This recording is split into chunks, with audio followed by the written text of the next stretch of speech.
નમસ્કાર, આપ જોઈ રહ્યા છો નેશન પ્લસ ન્યૂઝ. હું છું આપની સાથે હેતલ ગોયલ. પાવાગઢ તીર્થ ખાતે પાર્શ્વનાથ ભગવાનનો દીક્ષા કલ્યાણ મહોત્સવ ઉજવાયો છે. આજે પાવાગઢ જૈન તીર્થમાં ચિંતામણી પાર્શ્વનાથ ભગવાનની છાયામાં વલ્લભસુરી સમુદાયના વર્તમાન ગચ્છાધિપતિ આચાર્ય ધર્મધુરંધર સુરી મહારાજના આજ્ઞાનું વર્તી ઉપાધ્યાય અનંતચંદ્ર વિજયજી મહારાજ, સેવાભાવી પૂર્ણચંદ્ર વિજયજી, અરિહંત વિજયજી, પિયંકર વિજયજી મહારાજ તથા સાધ્વીજી સુમેગા, સુનંદિતા અને શશુપરાગ શ્રીજી આદિ ઠાણાની નિશ્રામાં ભગવાન પાર્શ્વનાથનો દીક્ષા કલ્યાણનો કાર્યક્રમ વિજય વલ્લભ ઇંગ્લિશ મીડિયમ સ્કૂલમાં યોજાયો હતો. એમ સ્કૂલના ટ્રસ્ટી અને જાણીતા જૈન અગ્રણી દીપક શાહે જણાવ્યું હતું. પાવાગઢ તીર્થના પ્રમુખ સુરેશ રાજાવતી જણાવ્યું હતું કે આજે પાર્શ્વનાથ ભગવાનના દીક્ષા કલ્યાણક નિમિત્તે સ્કૂલની નાની બાલિકાઓએ જુદા જુદા સુંદર નૃત્યો દ્વારા બધાને મંત્રમુગ્ધ કરી દીધા હતા અને બાળકોએ જય જય શ્રી પારસનાથ કર્મો ખપાવે પારસનાથ બોલાવીને વાતાવરણ ભક્તિમય બનાવી દીધું હતું. બધા ભાગ લેનાર બાળકોને બસો રૂપિયા આપી તથા આખી સ્કૂલના વિદ્યાર્થીઓને મોં મીઠું કરાવી બુંદીના લાડુ અને નમકીન ઠાણા મુંબઈ નિવાસી ગીતેશભાઈ પારેખ દ્વારા તેમજ પરિવાર દ્વારા આપવામાં આવ્યા હતા. દરમિયાનમાં સેવાભાવી પૂર્ણચંદ્ર વિજયજી મહારાજે જણાવ્યું કે આજે માણીભદ્રના 27 શાસ્ત્રોક્ત અભિષેક સુરેશ ગોંગલિયા તથા રાજાવત પરિવાર દ્વારા કરવામાં આવ્યા હતા. ત્યારબાદ મહાઆરતી કરવામાં આવી હતી. વધુમાં જૈન અગ્રણી દીપક શાહે જણાવ્યું હતું કે પોષ દસમના 8મ તપના આજે પારણા યોજાયા હતા, જેમાં પ્રિયંકર વિજયજી મહારાજે બધા ભાવિક ભક્તોને તીર્થકર ભગવાનની ધાતુની મૂર્તિ રોજ સેવા પૂજા કરવા માટે આપવામાં આવી હતી. આજે લાભાર્થી પરિવારનું બહુમાન પાવાગઢ તીર્થ ટ્રસ્ટના ટ્રસ્ટી સુરેન્દ્ર બેદ તથા દિનેશ કોઠારીએ કર્યું હતું. એમ જૈન અગ્રણી દીપક શાહે જણાવ્યું હતું.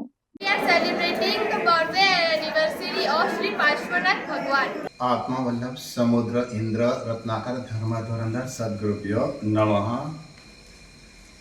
આ તીર્થસ્થળીની અંદર પવિત્રતમ પાવન ભૂમિની અંદર આજે પહેલી જ વાત પોષ દસમના 8મનું આ પાવાગઢ ખાતે મહા આયોજન કરવામાં આવ્યું.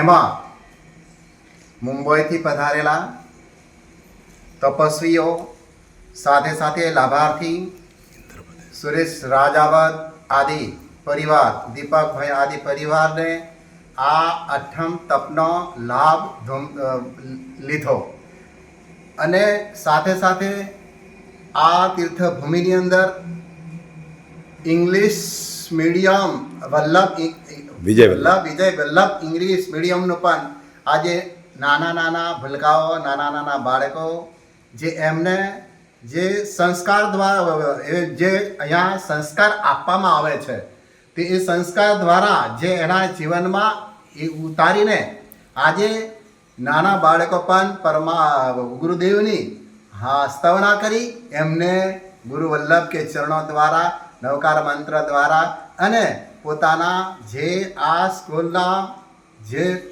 નિયમાવલી મુજબ આ સ્કૂલની અંદર જે સ્પીક આપી આ સ્કૂલનું મહત્વ સમજાયું કે આ સ્કૂલની અંદર આ જે બાળકો કેટલી વધારેમાં વધારે સંખ્યાની અંદર બાળકો આવીને એમને પણ ઉત્સાહથી, આનંદથી, ઉત્સાહમાં એમના ભાગ લીધો, સહભાગી બન્યા બધા જ. અને જેટલા ભક્તગણ આવેલા, બધા તપસ્વીજનો આવેલા, 8મ તપના તપસ્વીઓ હતા એમને પણ બહુમાન કરવામાં આવ્યું. અમને અમારું ટ્રસ્ટ મંડળ જે કાર્યકરણી જે ટ્રસ્ટ હતું, જે કાર્ય કરનારા હતા, કાર્ય સમિતિ હતી, એમને પણ રસોડા સંબંધી અને અહીંયા જે કાર્યક્રમની અંદર સંબંધી સહયોગ ભોગ આપીને ટ્રસ્ટીઓનું પણ બહુમાન કર્યું, લાભાર્થીઓનું પણ બહુમાન કરવામાં આવ્યું. આવી બડી ધૂમધામથી એકદમ સરસમાં સરસ, સારામાં સારો એવો આ 8મ તપ પરિપૂર્ણતા થઈ. બોલોજીના શાસન દેવ કી જય. Nation Plus News Vadodara. સમાચારોના સતત અપડેટ મેળવવા માટે અમારી નેશન પ્લસ ન્યૂઝની યુટ્યુબ ચેનલને સબસ્ક્રાઇબ કરો, બેલ આઇકન દબાવો અને જોડાયેલા રહો ફેસબુક, ઇન્સ્ટાગ્રામ અને ટ્વિટર પર.